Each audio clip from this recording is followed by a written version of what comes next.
Hey everybody, Rob Maurer here a little bit earlier today as I do have a flight to catch down to Austin later this evening, obviously for the shareholder meeting. Looking forward to that. There is still time to vote. If you have not voted your shares yet for the meeting, go ahead and do that today. But today we are going to be talking about a possible new version of the Model Y in China. There's some reporting on batteries going on there that we'll walk through. We've also got potential news on the EV tax credit, a little bit of an update on Tesla's solar roof, and a few other items as well. All right, so looking at the stock today, not necessarily a disappointing day, but a little bit compared to where the Nasdaq was. Tesla up 2.25%, closing at $922.19. The Nasdaq was up 2.6% today. Companies like Apple and Amazon up 4%. So would have liked to have seen a little bit more out of Tesla, and Tesla's been seemingly pushed down the last couple of days after strong starts.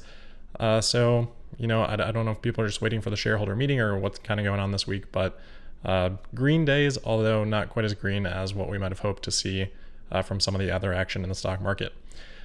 First thing here I want to talk about is just kind of look at the calendar. Obviously, shareholder meeting tomorrow. We were supposed to hear a little bit more about the EV tax credit this week. So far, not a lot of reporting on that. Really, all we have heard so far is a report from Reuters here covered by TSLA that there has been a little bit of pushback from some automakers on some of the structuring of the tax credit. It seems to mostly be relating to the requirements around battery materials and battery components and where those are all being assembled and sourced from. We obviously walked through that in quite great detail. Some pushback on that, just saying that maybe the transition is happening a little bit too fast and not giving enough time for automakers to react to how this legislation is potentially written. So some pushback on that. We don't really know when this is going to be taken possibly further, potentially voted on. The Senate schedule is supposed to go to recess on August 8th, so later this week. We'll see. That can be pushed back, but we're kind of just waiting to hear a little bit more, and that's really all we know at this point in time. And we'll just kind of watch throughout the rest of this week as we move closer to that recess date. All right, getting into the news on Model Y here. So this is coming from Late Auto, source out of China. That the report here is that CATL has been working on a new battery and has that battery pretty much ready to go. They're calling it the M3P battery here. Don't get confused. That doesn't mean like Model 3 performance or anything. That's just the type of the battery that they're talking about. They're saying that they'll be supplying Tesla with these batteries in the fourth quarter of this year. They'll be installed in Model Y models that use a 72-degree battery pack. That's just a Google Translate error there. Should be 72 kilowatt hours. And this version of Model Y, they say, will be available next year. The interesting thing about this battery is it would be a lithium iron phosphate battery. However, it would also be using manganese. So instead of LFP, we'd be looking at LMFP as the battery chemistry.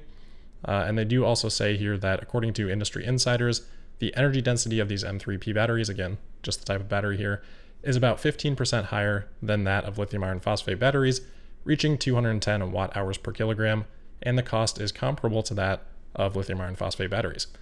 So if we're talking about a 72 kilowatt hour battery here, if we compare to the current standard range Model Y that is available in China, that reportedly has a battery about 60 kilowatt hours, so this would be about 20% more energy capacity.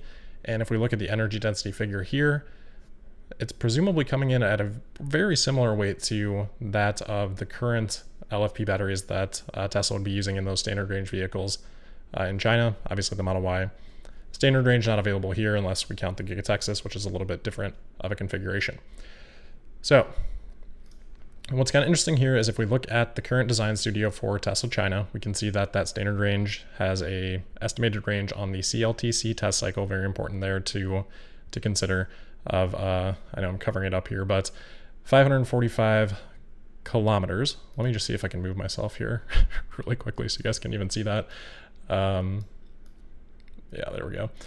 So 545 kilometers for the standard range version in China. That would be, let's see, about 339 miles. Obviously, this is the CLTC test cycle. This is much more forgiving than the EPA test cycle, probably less realistic in terms of real world range. If we look at how the long range versions compare, it's probably a good gauge for how the test cycles compare. So long range has 660 kilometers versus here in the United States, the long range has 330 miles. So we're looking at about a 24% difference in the stated ranges here. So where I'm going with this is that if the standard range Model Y does get this new battery, that could, if we use this base of 545 kilometers, add 20% or so to that, maybe a little bit less just because of a little bit of added weight, we'd get up to 654 kilometers, which would be almost identical to where the long range version is sitting right now. So this could mean a couple things. Maybe Tesla would be using these LMFP packs for the long range version, or maybe they would offer an upgraded version of the standard range, quote unquote, with higher range. I think I could see either being in play. In any case, you probably end up somewhere below the 660, maybe somewhere around 640, and that's probably pushing you above 400 miles on the CLTC test cycle. And then if you apply that same 24% discount to work back to EPA range, you're probably looking somewhere around 310, 315 miles or so, which again, pretty comparable to obviously where the long range would be sitting in the US. So it'll be interesting to see what Tesla does with this. Again, remember, they're sourcing the batteries for this apparently in the fourth quarter, with deliveries starting next year. What would be interesting is if Tesla did decide to replace the long-range version, that could open up some cells for other purposes, potentially for Tesla Energy, potentially for other vehicles. So it would be exciting that Tesla would have some new capacity coming online here, and it'll just be very interesting to see, how Tesla decides to slot this into the lineup. But really exciting, 15% more energy density at comparable costs. This would be I wouldn't go as far as saying like a breakthrough, but this would be a very significant development if this report is accurate. So hopefully that will be the case, and we'll keep an eye out for any more information that we can kind of dig up on that. The other news that we have out of China for today, and this is actually something that kind of came out about I think late last week that we haven't had a chance to cover yet, or I guess I hadn't seen yet. So Ray for Tesla on Twitter here reporting that Tesla in China has started to offer a ownership loyalty program starting now until September 30th, where owners who trade in their used Teslas for a new S3 X or Y will get the following perks. Number one, 50% off FSD for a savings of about 32,000 RMB. That would be about $5,000, about $4,800 or so. Free 15,000 kilometers of supercharging, and then free home charging service valued at 8,000 RMB. So that's about $1,200. Not sure exactly what that home charging service would be, but obviously, more than $6,000 worth of value here for Tesla to sort of incentivize these trade-ins. So it's interesting why Tesla would be doing this. Obviously, September 30th would be just the end of Q3. I don't think they're, if we go back and we look at the design studio here, we can see that Tesla's got long wait times on, all the Model Ys here, 10 to 14 weeks, 20 to 24 weeks, 16 to 20 weeks. Same thing if we go to the Model 3. I think the wait times on that are still quite long in China for new vehicles as well, although perhaps not quite as long. 16 to 20 weeks on the Model 3 for both versions. So it's kind of perplexing why Tesla would be offering such strong incentives here for owners to trade in. It could just be a thing in the used market right now where Tesla's trying to get these vehicles from these owners and then sell them back into the used market. And maybe they're feeling like the arbitrage opportunity there is a little bit more than the difference in the incentives that they're providing here. Most of the value of which would be obviously from software. So it's kind of interesting. Tesla having their software at such high margins does give them the capability to kind of do incentive systems like this that are very high value to a customer, but very low cost for Tesla. So, I don't necessarily know how to feel on that, but Tesla having long backlogs of orders doesn't seem to be changing.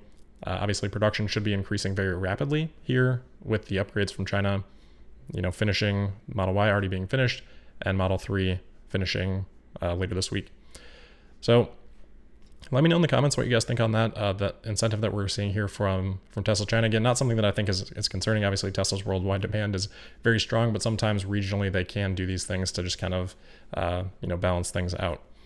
So let me know what you think on that. The next news that we have here is from Electrek. They are reporting today that Tesla is testing a new version of Solar Roof.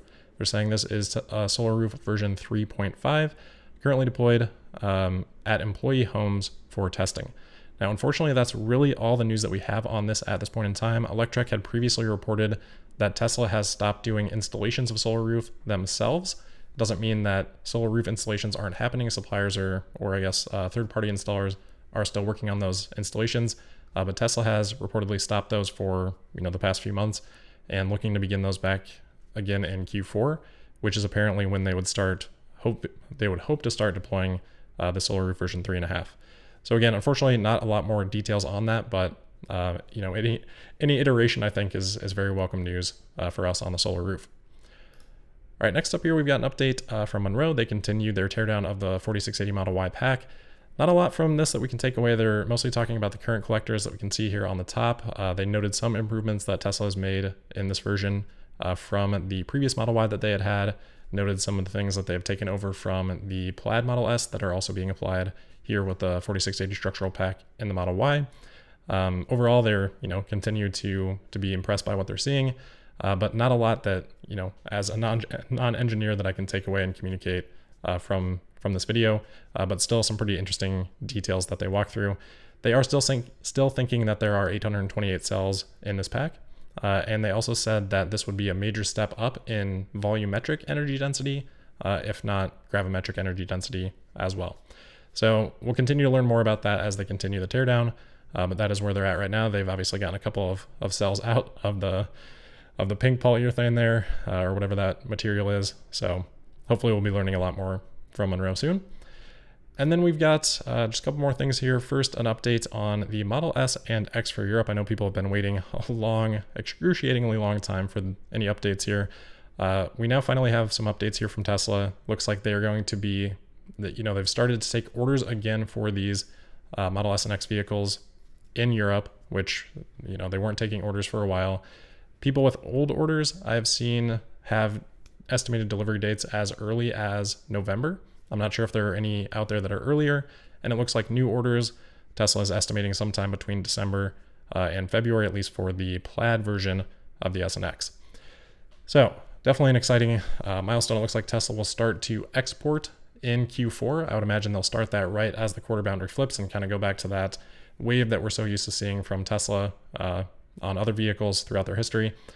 Tesla will probably build these in the first part of the quarter in Fremont for export, maybe export those vehicles for 6 to 9 weeks, and then really focus on building supply for North America and getting those all delivered then before the end of the quarter.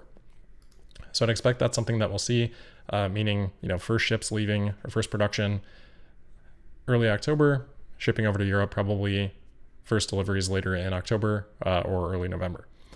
So it'll be exciting to see that. And then we've also seen some Plaids start to show up, at least for Model S, in inventory, which I think that suggests that, what we're seeing here kind of makes sense. The North American demand for Plaid, at least the backlog has kind of been met, and now it would be the ongoing demand that Tesla would be fulfilling. But if their production levels on the Plaid are higher than what that demand is, they can now start to export it.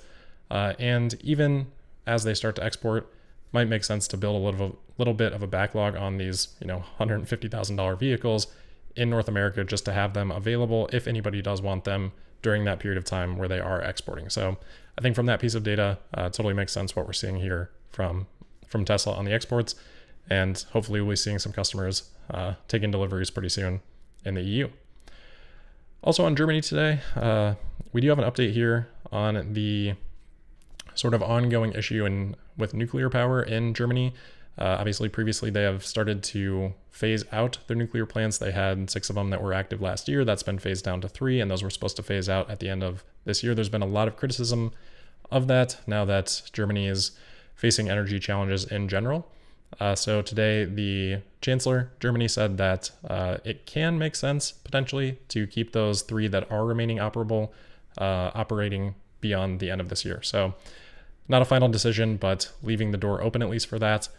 Still, in terms of the energy that is being used, or the energy that is being generated from these nuclear plants, looks like last year that was about 13.3% of the electricity supply. And obviously going from 6 down to 3 is going to reduce that. So it's maybe 6-7% of energy production at this point in time. But at this point, I think Germany can will take everything that they can get. So hopefully those will stay open, and Germany will take advantage of the energy production that they have with those facilities. All right, so last thing today, just another reminder, go and vote for the shareholder meeting. We'll have that tomorrow. I'm not sure exactly what the coverage schedule is going to look like with that. I think we'll probably do some coverage and then maybe reaction on Friday, but we'll see, kind of play it by ear as we get to that meeting, but definitely looking forward to it. Hopefully see some of you down there in Austin. But that will wrap it up for today. So as always, thank you for listening. Make sure you are subscribed and signed up for notifications. You can find me on Twitter at Tesla Podcast. And we'll see you tomorrow for the Thursday, August 4th meeting, August 4th episode of Tesla Daily. Thank you.